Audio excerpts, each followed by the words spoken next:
तो दोस्तों कैसे हैं आप सभी। मैं आशा करता हूं आप सब बिल्कुल ठीक होंगे। दोस्तों हमारी आज की कहानियां सच कहूं तो बेहद ही लाजवाब है। पर रोजा के घर वालों ने कहा कि तुम खुदा के बनाए नियमों को भूल रहे हो, जिन्नों को इंसान की मदद और हिफाजत के लिए बनाया था। दोस्तों जब उस जिन्न ने खुदा का नाम सुना तो वो अचानक गुस्सा हो गया और कहने लगा कि ठीक है, मैं हमेशा के लिए जा रहा हूं, लेकिन मेरे जो ये दोनों बेटे हैं मैं उनको भी अपने साथ लेकर जाऊंगा, देख लेना। दोस्तों ये सब बोलते ही वो जिन्न वहां से एकदम गायब हो गया। रोजा अपने पिताजी के सामने बहुत ज्यादा रोई और रोते रोते कहने लगी कि मुझे मेरे पति के साथ रहने दो। काफी रोने के बाद वो चुप हो गई। फिर दोस्तों उसी दिन हुआ ये कि आधी रात में रोजा के दोनों बच्चे हवा में उड़ने लगे और ये नजारा देख घर वाले देखते ही रह गए। दोनों बच्चे हवा में उड़े और घर के बाहर जाते ही दोनों ही गायब हो गए, जिसके बाद घर वाले रोते हुए रह गए। रोजा का तो रो रो कर बुरा हाल हो गया था। उस दिन के बाद रोजा पागल सी हो गई थी। हालत इतनी ज्यादा खराब हो गई कि वो आज भी पागल खाने में ही है। इसी के कुछ दिनों बाद भी उसके घर वालों ने वो घर खाली कर दिया था, इसीलिए तुम्हें वहां जाने से मना करते हैं।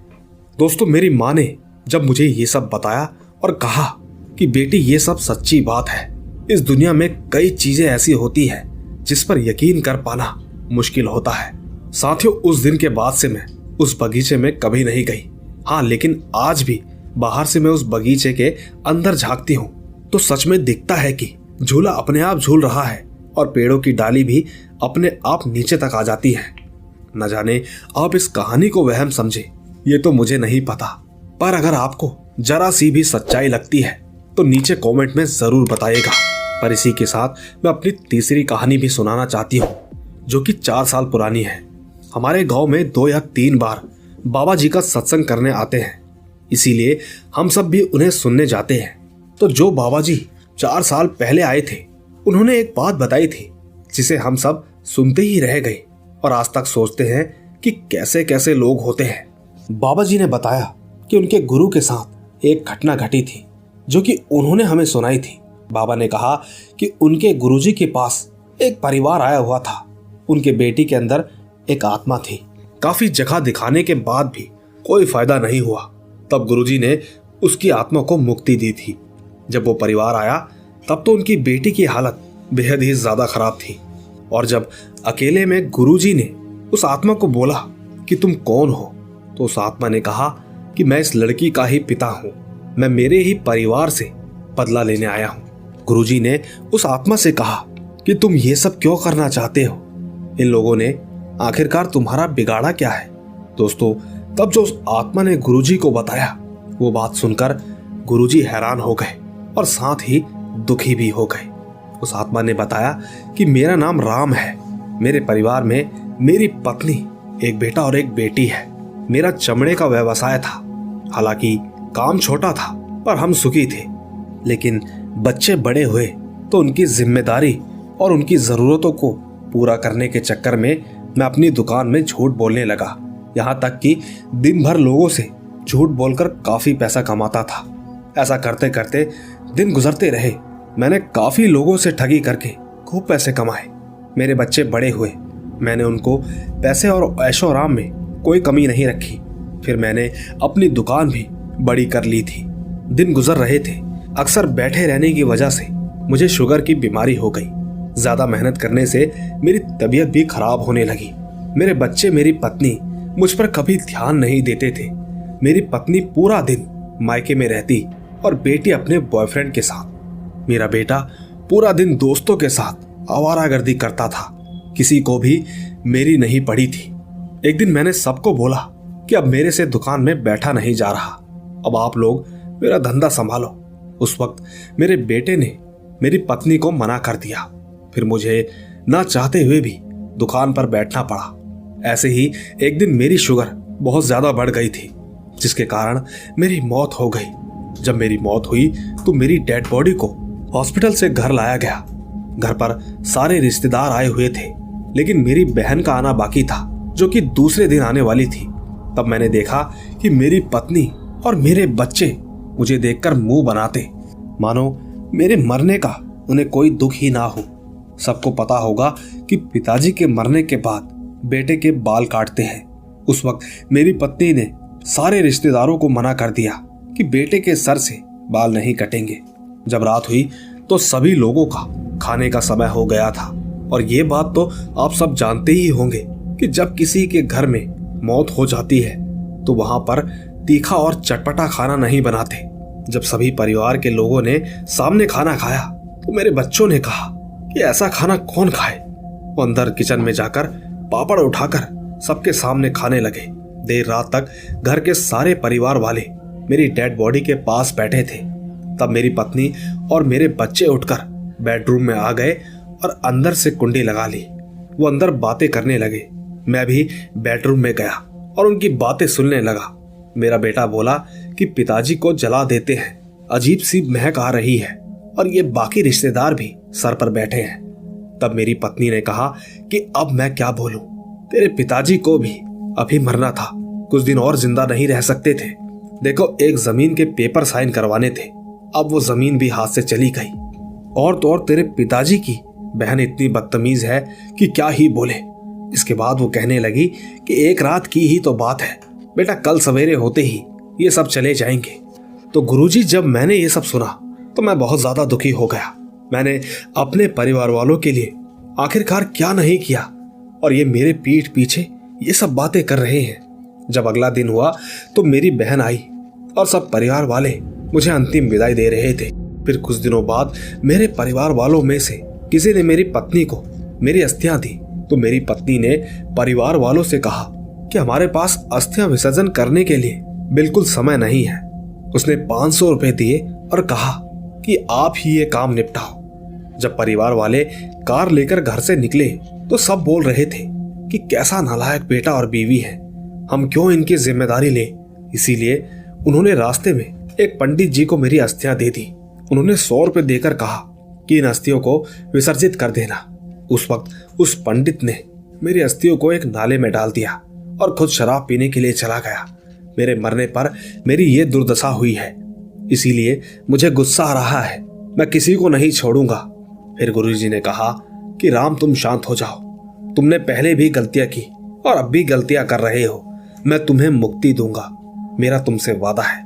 दोस्तों, इसके बाद गुरुजी ने राम की पत्नी और उसके बच्चों को खूब डांटा। उनसे कहा कि तुम लोगों ने बहुत ही नीच और गंदा काम किया है। जो तुम लोगों ने गलती की है उसको सुधारो, वरना मैं तो क्या, कोई भी आपको नहीं बचा सकता। तुम लोग राम का अच्छे से श्राद्ध करो और उसका पिंडदान करो। हर रोज गीता का 7वां अध्याय पढ़ो, तब ही राम की आत्मा को शांति मिलेगी। दोस्तों, तब जाकर कहीं राम के परिवार वालों ने गुरुजी से बात की और उनसे माफी मांगी। तब जाकर गुरुजी ने आखिर में कुछ शब्द कहे, पैसा कमाने से कुछ नहीं होता, अपने परिवार को अच्छे संस्कार दो, अच्छी शिक्षा दो, अच्छे कर्म भी कभी खाली नहीं जाते। अब तुम लोग जा सकते हो। दोस्तों, जब मैंने ये घटना के बारे में सुना तो मैं घबरा गई थी। मैं सोचने लगी कि कैसे कैसे लोग इस दुनिया में मौजूद हैं जो कि अपने ही परिवार के साथ ऐसा कैसे कर सकते हैं। बस यही थी मेरी 3 कहानियां। तो दोस्तों, देखा आपने, इनकी तीनों कहानियां बेहद ही लाजवाब और तारीफे काबिल है। मैं इनको दिल से सलाम करता हूं। साथ ही दोस्तों, इनकी सबसे आखिरी कहानी सबसे ही हटकर और एकदम इमोशनल कहानी है। वैसे सच कहूं तो मैंने ये शब्द कई बार सुने हैं। अक्सर लोग कहते हैं कि जैसे भी हैं है तो मेरे पिताजी और जैसी भी है तो मेरी माँ ही।